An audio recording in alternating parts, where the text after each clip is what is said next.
Halo sahabat, kembali lagi di channel Novel Audio. Jadi langsung saja saya akan kembali melanjutkan cerita CEO dan Cinta Gadis Polos episode 6. Keesokan harinya setelah gala, sebuah energi yang berbeda mengisi penthouse yang biasanya sunyi. Ibu Siska masih efisien dan tidak banyak bicara, tetapi tatapannya pada Liana mengandung sangat sedikit rasa hormat yang sebelumnya tidak ada. Bahkan pelayan yang menyajikan sarapan pagi itu memberikan senyum kecil yang samar. Liana sendiri merasa aneh. Dia masih merasakan sisa-sisa adrenalin dari malam sebelumnya, dicampur dengan rasa lega yang mendalam dan sebuah kepercayaan diri yang rapuh. Dia tidak hanya bertahan, dia dalam cara kecilnya telah unggul, dan Ardan telah memperhatikannya. Sarapan masih berlangsung dalam keheningan, tapi ketegangannya tidak lagi seperti es. Ardan seperti biasa membaca laporan di tabletnya, tapi sesekali alih-alih terus terpaku, pandangannya terangkat dan menyapu ruangan.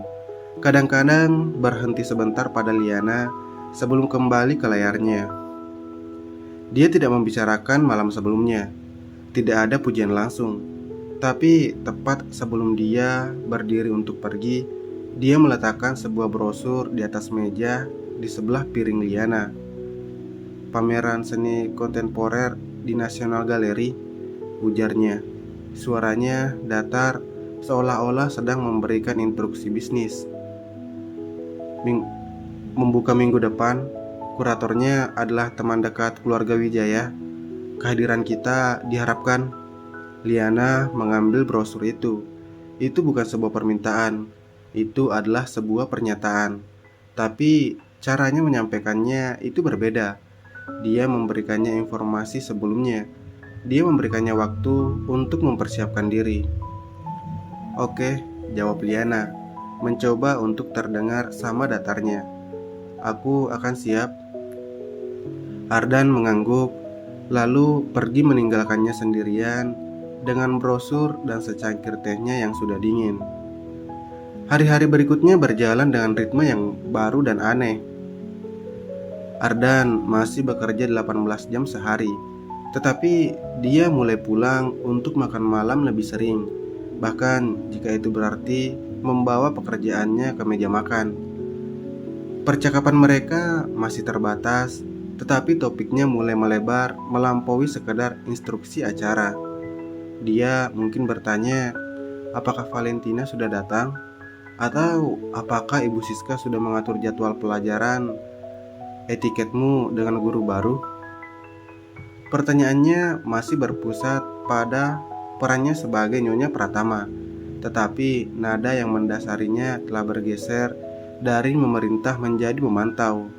Dia masih mengendalikan, tetapi sekarang ada sedikit keingintahuan dalam caranya.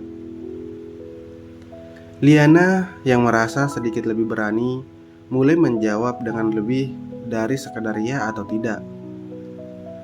Valentina sudah datang. Dia membawa 3 gaun. Aku memilih yang biru tua. Gurunya sudah datang. Dia mengajarkanku cara membedakan antara gelas anggur atau red wine dan white wine. Aku tidak tahu sebelumnya kalau ada bedanya. Jawaban-jawaban polosnya itu yang akan dia anggap sebagai kebodohan beberapa minggu lalu, sekarang justru membuatnya terkesan. Dia akan mendengarkan. Terkadang sebuah alisnya akan terangkat, dan dia akan mengangguk pelan, seolah-olah memasukkan informasi itu ke dalam sebuah katalog mental tentang dirinya. Suatu sore, Liana yang merasa sangat bosan dengan kesempurnaan yang steril di penthouse memberanikan diri untuk meminta sesuatu pada Ibu Siska. Bu, apakah ada kertas dan pulpen yang tidak terpakai? Mungkin saja pensil, tanyanya, merasa seperti seorang anak yang meminta permen. Ibu Siska mengernyit. Kertas dan pensil, Nyonya, untuk keperluan apa? Jika Nyonya perlu mencatat, Tuan Ardan menyediakan iPad terbaru di kamar Nyonya. bukan untuk mencatat, jelas Liana, merasa sedikit konyol. Aku hanya ingin menggambar, sekedar coret-coret. Gambar, ulang Ibu Siska, seolah-olah itu adalah kata yang asing. Dia tampak bingung selama beberapa saat, lalu ingatan muncul. Saya rasa ada beberapa buku sketsa dan alat gambar di gudang penyimpanan peninggalan Nyonya. Dia berhenti tiba-tiba, wajahnya menjadi terkunci. Maksud saya dari pemilik sebelumnya. Saya akan mencarikan untuk Nyonya. Beberapa jam kemudian, sebuah kotak berdebu diletakkan Ibu Siska di depan kamar Liana. Di dalamnya, Liana menemukan harta karun, beberapa buku sketsa dengan kertas yang masih bagus, satu set pensil grafit dengan tingkat ketebalan yang berbeda, dan bahkan beberapa pensil warna yang masih bisa dipakai. Dia merasa seperti telah menemukan sebuah potongan dirinya yang hilang di tengah kemewahan yang asing ini. Dia segera duduk di balkon kecilnya, menghadap pemandangan kota, dan mulai menggambar. Pertama-tama hanya bentuk-bentuk acak, lalu siluet gedung-gedung pencakar langit, dan akhirnya tanpa disadari, dia mulai menggambar wajah Bibi Rina dari ingatannya. Itu adalah sebuah pelarian, sebuah cara untuk merasa menjadi dirinya sendiri lagi. Malam itu, Ardan pulang lebih awal dari biasanya. Dia melepas jasnya dan berjalan ke dapur untuk mengambil air. Di tengah perjalanan, dia melewati balkon Liana dan melihatnya duduk di sana, begitu asik dengan sketsanya sehingga tidak mendengar kedatangannya. Dia berhenti dan mengamati dari balik pintu kaca. Dia melihat konsentrasi di wajah Liana. Ujung lidahnya menyembul sedikit di antara gigi-giginya. Sebuah kebiasaan kekanak-kanakan yang mencolok. Dia melihat pensilnya menari-nari di atas kertas dengan keyakinan dan bakat yang alami. Dia tidak pernah membayangkan seperti ini. Tenang, fokus, berbakat. Dia membuka pintu balkon. Liana terkejut dan dengan refleks menutup buku sketsanya, seperti seorang remaja yang ketahuan menulis diary. "Ardan, aku tidak mendengarmu datang. Apa yang kau lakukan?" tanyanya, matanya tertuju pada buku sketsa yang tertutup. "Tidak ada, hanya coret-coret," jawab Liana cepat, merasa dia akan mengejeknya. Ardan mengulurkan tangannya. "Boleh saya lihat?" Liana ragu-ragu, tetapi akhirnya menyerahkan buku itu. Ardan membukanya. Dia melihat sketsa Bibi Rina yang setengah jadi. Garis-garisnya kuat dan penuh kasih. Menangkap bukan hanya kemiripannya, tetapi juga kelembutan dan kekuatan wanita itu. Ini bukan coret-coret, ini adalah seni. Dia membalik halaman. Ada sketsa pemandangan kota dari balkon, sebuah vas bunga yang ada di lobi, bahkan sketsa cepat dari Ibu Siska yang sedang menyiram tanaman. Tangannya yang kasar digambar dengan detail yang menghormati. Dia tidak berkata-kata apapun untuk waktu yang lama. Liana semakin gugup. Aku akan membereskan ini. Aku tahu ini berantakan," kata Liana akhirnya, berusaha mengambil kembali buku itu. Ardan menariknya perlahan. "Jangan." Dia menatap sebuah sketsa gambar dirinya sendiri. Itu hanya sebuah siluet, dilihat dari belakang saat dia berdiri di jendela. Tetapi somehow Liana berhasil menangkap kesendiriannya yang besar, beban yang dia pikul di pundaknya yang tegap. Dia menatap Liana, matanya sulit dibaca. "Kau menggambarku?" Liana memerah. Itu hanya latihan, aku akan merobeknya." "Jangan," ujarnya lagi, suaranya lebih lembut. Dia menutup buku sketsa dan mengembalikannya. Kau punya bakat." Dua kata itu, "kau punya bakat," adalah pujian yang tulus, tidak terkait dengan penampilannya atau nilainya sebagai sebuah aset. Itu adalah pengakuan terhadap sesuatu yang murni darinya. Terima kasih, bisik Liana, merasakan kehangatan yang aneh di dadanya. Ardan mengangguk, tampak tidak nyaman dengan keintiman yang tidak direncanakan ini. Saya ada panggilan telepon, ujarnya, dan dia berbalik untuk pergi. Tapi di ambang pintu, dia berhenti. Kau tidak perlu menyembunyikannya. Menggambar itu sebuah hobi yang baik. Kemudian dia pergi, meninggalkan Liana dengan perasaan bingung dan sedikit senang. Koneksi kecil itu retak lagi esnya. Keesokan harinya, ketika Liana pergi ke balkonnya, dia menemukan sebuah meja gambar portable yang elegan dan sebuah set pensil dan pena berkualitas, estetik, lengkap dengan penghapus dan sharpener yang mahal. Tidak ada catatan, tidak ada penjelasan, hanya ada benda-benda itu. Sebuah hadiah yang diam-diam dan praktis, yang mengatakan lebih banyak daripada kata-kata. Dia tersenyum, sebuah senyum tulus untuk pertama kalinya sejak lama. Kemajuan mereka tidak linear. Ardan masih bisa dingin dan jauh, terutama ketika sedang stres karena pekerjaan. Dia masih melontarkan perintah dan mengharapkan kepatuhan. Tapi sekarang ada momen-momen lain, momen-momen kecil. Seperti ketika Liana secara tidak sengaja mendengar dia berdebat di telepon dengan seseorang. Kemungkinan besar Hendra. Suaranya tegang dan marah. Setelah menutup telepon, dia melemparkan ponselnya ke sofa dengan geram dan mengusap wajahnya. Terlihat sangat lelah. Liana yang sedang duduk di perpustakaan memberanikan diri. Dia pergi ke dapur. Sekarang dia sudah tahu di mana segala sesuatu dan membuatkan segelas teh chamomile yang sama. Dia membawanya ke ruang kerjanya, mengetuk pintu yang terbuka. Ardan mendongak, wajahnya masih keruh. Apa? Kelihatannya kamu membutuhkan ini. Liana meletakkan gelas di mejanya.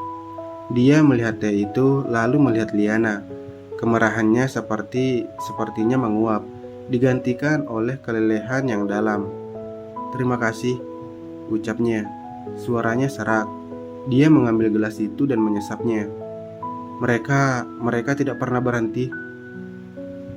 Mereka, Hiena mengendus-endus kelemahan. Liana tidak tahu siapa mereka atau apa yang terjadi, tapi dia bisa merasakan frustasinya. Apakah ada yang bisa kubantu? Ardan memandangnya, seolah-olah pertanyaannya aneh. Lalu sebuah ide muncul di matanya. Sebenarnya ada sebuah laporan yayasan amal di tablet saya. Raffi mengirimi saya draftnya. Itu berantakan. Bisakah Anda membacanya? Lihat apakah masuk akal untuk seseorang yang bukan pengacara. Itu adalah sebuah permintaan, bukan sebuah perintah. Dan itu melibatkan kepercayaan. Liana yang terkejut mengangguk. Tentu aku akan mencobanya. Dia menghabiskan sisa sore itu membaca laporan yang membosankan itu, membuat catatan dengan bahasa yang lebih sederhana, dan menandai beberapa ketidakkonsistenan. Ketika Ardan pulang, dia memberikannya padanya. Dia membacanya dengan cepat, lalu mengangguk. Bagus, jauh lebih jelas, terima kasih. Dia kemudian meneruskan catatannya kepada Raffi melalui email, dengan menyalin Liana sebuah pengakuan kecil atas kontribusinya. Itu adalah pertama kalinya dia merasa berguna, bukan hanya sebagai hiasan. Namun dunia luar tidak pernah jauh. Suatu malam, Ardan mengajaknya makan malam di sebuah restoran kecil dan eksklusif, bukan untuk acara, tapi hanya untuk makan. Liana yang merasa semakin nyaman memakai salah satu gaun barunya dan bahkan sedikit bersemangat. Sampai mereka melihat Clara Wijaya lagi, duduk di sebuah meja dekat dengan seorang wanita yang lebih tua, yang memiliki kemiripan yang mencolok dengan Hendra. Itu pasti ibunya. Clara segera melihat mereka dan matanya menyipit. Selama makan malam, Clara terus melontarkan pandangan yang menusuk ke arah mereka. Liana mencoba mengabaikannya, fokus pada percakapannya dengan Ardan yang kali ini agak lebih cair. Mereka membahas pameran seni yang akan datang. Tapi ketika mereka akan pergi, Clara menghampiri mereka di area kocek. "Ardan, Liana, betapa menyenangkannya bertemu kalian lagi," ujarnya. Senyumnya manis seperti racun. "Berdua saja. Bagaimana romantisnya?" "Clara," sapa Ardan dengan nada datar. "Kau tahu Liana," ujar Clara, memalingkan senjata verbalnya padanya. "Semua orang masih membicarakan penampilanmu di gala, sangat membangkitkan semangat, seperti seekor kuda poni yang belajar berdiri di kaki belakangnya untuk pertama kalinya. Lucu sekali." Liana memerah, tetapi dia mengingat kemenangan kecilnya sebelumnya. Dia menarik nafas. Sebelum dia bisa membalas, Ardan melangkah maju. "Hati-hati dengan kata-katamu, Clara," ujarnya. Suaranya rendah dan berbahaya. "Istriku mungkin masih belajar tata kerama di dunia kita, tetapi dia sudah menunjukkan lebih banyak kelas dan ketabahan dalam beberapa minggu daripada yang kau tunjukkan dalam seumur hidupmu. Dan jika kau atau keluargamu terus mencoba mempermalukannya, kau akan berurusan dengan saya. Apakah sudah jelas?" Clara terpana, matanya membelalak tidak percaya. Ardan tidak pernah secara terbuka membela siapapun, terutama bukan seorang wanita. "Ardan, aku hanya bercanda." "Saya tidak sedang bercanda," potongnya. "Sekarang jika kau berkenan, istriku dan saya akan pulang." Dia mengambil mantel Liana dan dengan lembut membantu mengenakannya, sebuah gestur yang intim dan protektif. Lalu menuntunnya pergi, meninggalkan Clara yang terbengung-bengung dan marah. Dalam perjalanan pulang, Liana diam. Dia masih terkesiap oleh pembelaan Ardan. Itu keras, langsung, dan tanpa kompromi. "Terima kasih," ujarnya akhirnya, pelan. Ardan menghela nafas, menatap keluar jendela. Mereka adalah keluarga yang beracun. Mereka akan terus mengujiku. Kau tidak boleh menunjukkan kelemahan. "Ini bukan tentang aku, bukan?" tanya Liana dengan berani. "Ini tentang wasiat tentang perusahaan." Ardan menatapnya, dan untuk sesaat matanya menunjukkan kejujuran yang brutal. Awalnya iya, dia berhenti. Sekarang juga tentang tidak membiarkan mereka menang. Itu bukan sebuah deklarasi cinta. Itu adalah deklarasi persekutuan. Sebuah pengakuan bahwa mereka berada di pihak yang sama dalam perang ini. Sampai di penthouse, sesuatu terasa berbeda. Sebuah penghalang telah jatuh. Mereka berdiri di lobi untuk sesaat, tidak yakin bagaimana mengakhiri malam ini. "Aku akan naik," ujar Ardan akhirnya. "Ada beberapa dokumen yang harus saya selesaikan." "Oke," jawab Liana. "Selamat malam, Ardan." "Selamat malam, Liana." Dia mulai berjalan menuju tangga, lalu berhenti. Dia tidak menoleh. "Gambar itu," ucapnya, "yang kau gambar diriku itu akurat."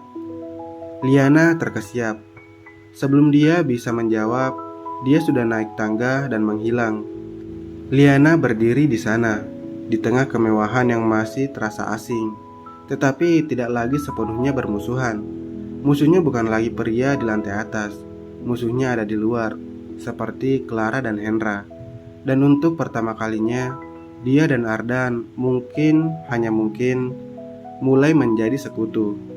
Dia menyentuh mantelnya yang masih dia kenakan, masih terasa hangat dari perlindungannya. Es itu belum cair, tetapi di bawahnya sesuatu yang baru mulai mengalir. Sebuah pemahaman, sebuah rasa saling menghormati, dan mungkin benih-benih dari sesuatu yang lain, sesuatu yang lebih berbahaya dan lebih berharga. Harapan bersambung.